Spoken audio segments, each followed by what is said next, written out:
truth uncensored. My whole network viral. 12 and a half get you a quarterback. This one, but today we wanted to kind of get in here a little early like to talk about this before that interview. Yesterday, a video was released what was perceived to be Nipsey Hussle hugging Eric Holder. Now, I'll be playing that on the screen for everybody watching.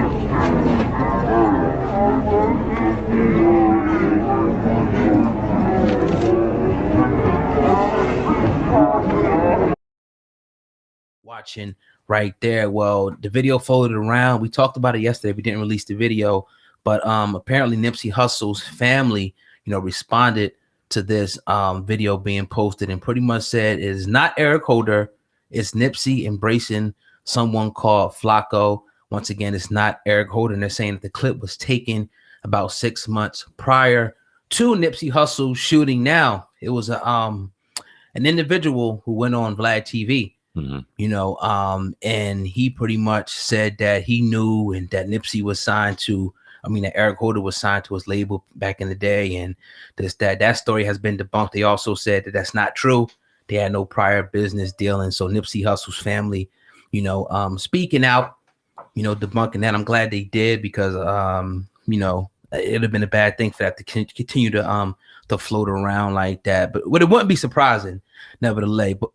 But Sam, man, what do you think about this? Nipsey Hussle's family pretty much saying no, it was not Eric Holder, it was somebody named Flacco. This is the second time that this has happened, because we remember when he initially, when everything occurred and everyone was saying Eric Holder did the crime, he was in this picture with Nipsey, and there was a whole group of them together, and everyone was saying that was him, and they debunked that. And now we have this, and they debunked that. What I think what's going on right now is this is just the life we live on the internet. Everyone's kind of clamoring for something. Right. Yes, sir. Definitely. But yeah, man, tune into the Uncensored Truth Podcast with your brother, Old God, and Sam, man. We in the building. You know what I mean? Today we got a nice interview coming up later with our brother Goods. Goods battled Cassidy last week in the overall consensus. From what we see, as most people are saying that Goods won that battle. So we got an exclusive interview with him. Like I said, if you're listening on Google Play, iTunes, or Spotify, that interview is going to be coming after this one. So make sure that you subscribe and follow the Uncensored Truth Podcast. But yeah, go ahead, Sam, man. Business phone, man. Sorry about that. But yeah, man, we're talking about a situation when we live in 2019 and people just have the ability to create anything. And yeah, some of these pictures we could see that look very, very similar to it, but that's a simple Photoshop. If you really think about it, I've seen people take Tekashi's tattoos off his face. I've seen all kind of shit on YouTube, what you can do with the ability you can have on a Photoshop. So we just got to be careful before we jump to rash decisions and before we start throwing out information and becoming all speculation and things like that. We talked about this yesterday, and we seen it, and it looked just like him. Definitely did. But we said, and we were careful not to speculate on anything. We tried to tie it up to as best as we could, given all the circumstances. He does music. Yeah, it could be this, it could be that, but we don't know end result. And thank God his family came out early and said, nah, let's hold that, because we know how the internet is. It gains steam, and it's every fucking where. Now everyone's talking about it. Yeah, and it's like it's crazy because a lot is not known right now. Like everything we thought we knew, something comes out and say, oh no, that didn't happen that way. It's this happened. Even like the whole informant thing about him being an informant. We had Spider Logo and he talked about it a little bit, but it's just like nobody really knows. That was just a rumor that came out and people kind of just ran with it. And we don't know, man. Everybody still wants to know the connection to Eric Holder to Nipsey. Like, how did they know each other? Like, what exactly happened? Because even that story, at first, that story came out to say, oh, they had an altercation. Nipsey called him a snitch. Came back with the gun. They said that wasn't true. They said that they shook hands. So it's just like, it's a whole lot of things, that are going to be speculated. But I know, and I know that when the trial comes, witnesses will be brought in, and more, of this appears to be in the dark will now be in the light at that point in time. Also, we'll probably get hopefully the marathon, the angle, the shooting angle from the Marathon store, the T-Mobile, because even the family, like they haven't spoken about that. Like, you know, oh, don't worry, we know exactly who it is. Maybe the police or their lawyer maybe told them not to. I'm pretty positive. Probably. You know, don't give up any, you know, thing, you know, close, you know, to the case at this point, obviously for the defense and whatnot. But yeah, man. So we shall see. You know, once again, ongoing thing. We talked about the Marathon store.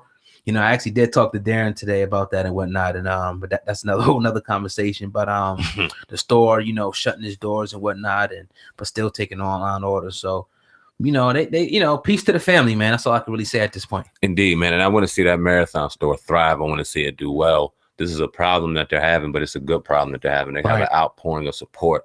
They got so much, just such great business going on. What people just need to do is be a little patient, understand that that's a growing and thriving business, and things have to still line up. Although it may seem like a long time, 3-4 weeks isn't a long time when you deal with the kind of loss that you dealt with. And if we're on the outskirts still dealing with death and people are still talking about it and blogging about it, you can only imagine what the family's dealing with. So just patience if you're genuine, and just kind of keep it moving from there. There's definitely pieces to this puzzle that are still unsolved, that don't kind of line up the way they're supposed to line up. We shall see as the time goes on. Like I said, in a lot of the time or a lot of the podcasts or segments when we talked about Nipsey, there's cameras everywhere, man, especially in LA, especially where it's at. And even in talking behind the scenes with our brother Riz, they got super duper 4K cameras out there where they could sit there and look at blackheads on your motherfucking skin. They got it that in depth to where they know what's going on. And unlike back in 96, 97, when we lost Tupac and Biggie, there's cameras everywhere and they saw it. So there's certain truths that they're not going to be able to get away from. We'll figure out and we will see how deep this goes as the story goes on and the trial goes on. Yeah, I know. I think May 10th is the next time they're supposed to have court. So I guess we'll probably get more information. At least we'll know the next court date, and you know, more and more is going to come out. Obviously, once it gets closer, you know, to the trial date, and when the trial comes, we'll definitely, you know, speak about it again, because you know it was a tragic thing that happened, man. It's something that we had to kind of deal with in his family and whatnot. So, you know, we wish the best for them with their ongoing battle and the things they got to deal with. You know, the loss of a great individual in their family, and that's all we kind of got to say about that situation. Indeed, that's a fact. Yeah, so but you tuned into the Uncensored Truth Podcast with your brother Old God and Sam, and this is gonna be just a shorter episode of the podcast today. Don't get used to it, you know, ever being this short, because we got an interview that we're going to prepare for with Goods. Goods is a battle rapper that battled Cassidy about a week ago and whatnot. So we're going to have a powerful interview with him in just about under 50 minutes and whatnot. So indeed, definitely. Looking forward to it. Oh God, I'm sending you something on your I send on your phone. I think I'm sending on your computer too. Right. Odell Beckham. Now I know you've seen the Met Gala and everyone dressed up and looking all good and shit and doing their thing yesterday out in New York. I was sitting there watching Jalen and Jacoby on ESPN a little earlier, and they showed this, and I think Marcus Spears was on there, and they're talking about this. Now I sent that to you, and that's what he has on right now, as you can see now. It's a kilt. That's what people were saying. That's what Odell Beckham. A kilt. You know, Roddy Piper and shit. Yeah. With the bagpipes and shit. Yeah. That's a kilt. What was your first reaction, and what do you think about what he has on? Just.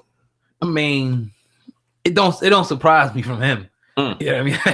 Out of all the people, you know what I'm saying? It's a kilt though, man. Yeah, it resembles a skirt, you know. And it kind of looks like, you know, when you had the teacher and you was in school and they had the skirts and whatnot, and they would sit down and whatnot, and they would put one in. You know, everybody knows the story, but yeah, that's what it looks like. It's something that women supposed to wear, in my opinion. But I know a lot of people are going to get mad about that and say, oh, you know, men can wear what they want. They're bending the lines of sexual, this and that, whatever. I don't know, blurring the lines, whatever you want to call it. But just like you've seen guys wear purses and whatnot, I don't like it. I wouldn't allow my son to wear it. I wouldn't be a fashion, you know, trend that we would want to start. But I can't, you know, condemn this guy if he likes to wear kilts. You know, that's what he likes to do. But, you know, again, that's Odell. So. This is a day and age that we just, and this is crazy because I remember when we were kids, and it seems like it's a little bit while ago now, and we seemed like our parents really didn't understand us and the music we listened to and the way we dressed and things like that. And dare I say, we may be falling under that stigma. Now, I'll never fucking understand this, but this is the way, and this is the serious? movement. You think so? Of 2019. You think that the young bulls. You think that? So you think it's cool for them to pop up? Do I think it's cool? Kilt? Nah. What bothers me is skirt? What bothers me is that they don't think that it's cool to be strong and to dress dope and dress fly, and still show that you're a strong man. Yeah. And look good while doing it, and still be trendy while doing it. That's what's bothering me. Why they feel like going against the grain that deep is the way they need to go ahead and challenge fashion and challenge authority and show their masculinity. I have no idea. Now, I'm no judge. I have no idea. Dare I say how to show your manhood, whether or not, but it just seems like they always want to go do you think toward that the feminine as opposed to just being strong. I don't get it.